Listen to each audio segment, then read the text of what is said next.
Hey, look at this. Look what he's doing. Austin Carlisle. What's up, man? How you doing? I'm awesome. Dude, I love this guy, and he said he's watched my interviews, so. They're all over YouTube. You go to like the most played on the right-hand side, and it's just like. I might start crying. You got a shoulder right here. It's okay. I got a shoulder right there. First question I would like to ask is, why do you interview bands that are of this music genre?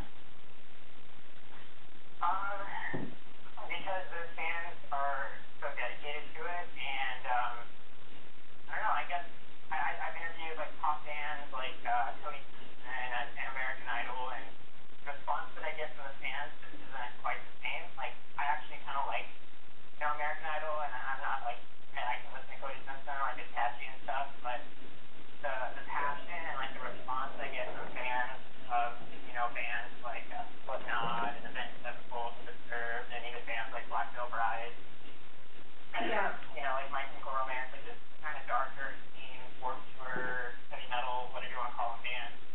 Yeah. So much more intense. You can just tell that, for whatever reason, these bands just have a real connection to their fans. And as an interviewer, it's great for me because I want to make videos and I want to make content that really makes a difference in people's lives and that people give a shit about. Yeah. And that's what I think these bands have is to make music and they have a relationship that matters. That's why I do it. That's actually a great answer. And that also brings me on to the second question. Why do you think that teens rely on this type of music so much and support them so much? Because I think there's so much at stake in the world. I think the biggest problem with pop music is it really is manufactured. That's not to say that artists like One Direction and Justin Bieber and American Idol aren't talented vocalists, and maybe that they aren't even great musicians, but a lot of them don't write their own music. A lot of them, have people come in and write their songs, have people come in and put music together, and they just are kind of, it's just a package that's put together by the label. So I think a lot of times kids that are struggling and kids that are going through depression, suicidal thoughts, and all that stuff kind of see through bands like One Direction and Justin Bieber, and it's just not fulfilling their needs and their desires. And they're looking for something more, something deeper, something real. And I think that's why they look to bands like Black Veil Bride and My Chemical Romance and Singer Sirens, and even heavier stuff like Slipknot and Disturbed and stuff like that, because I think the lyrics are real, and I think that passion on stage is just so genuine.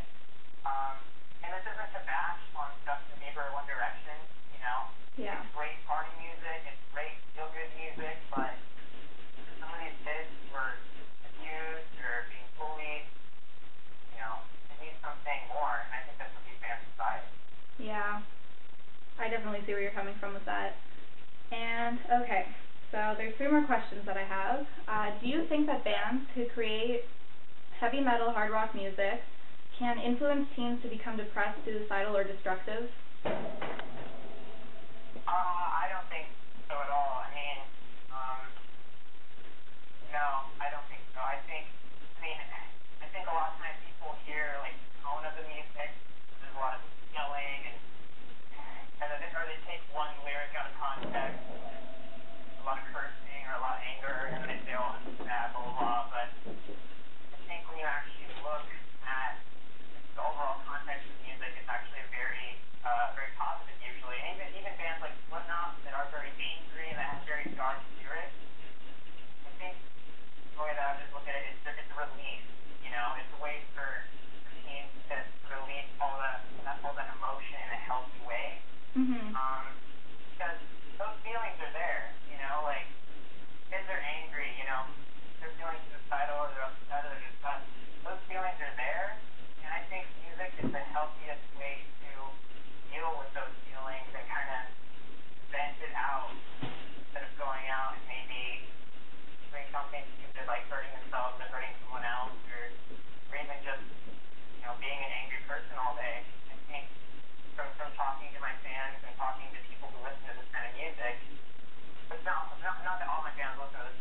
Yeah.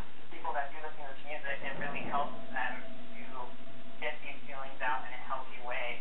So I think with the angry music, there's that, and also a lot of the music, I think if you actually look at the lyrics, it's actually very positive, but people don't even take the time to look at the lyrics. So. Yeah.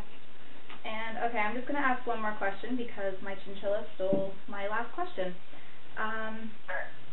Okay, so there are lots of people, like extremely religious people and some parents and adults, who think that this type of music could be considered devil's music or satanic music. Do you believe that or no? Absolutely not. I mean, I'm sure there are some bands who would maybe say they're satanic or whatever, but again, I think it's really unfair to judge a band just based on how they look. I think it's the same rule that applies to people. It's unfair to judge a person by how they look. I think most bands like Slipknot or Black Sabbath or whatever, they get judged based on appearance, but if you actually listen to the lyrics, or you listen to the band talk during interviews, or if you actually took the time to talk to their fans and find out why they listen to this music, you would see that there's not a lot of ego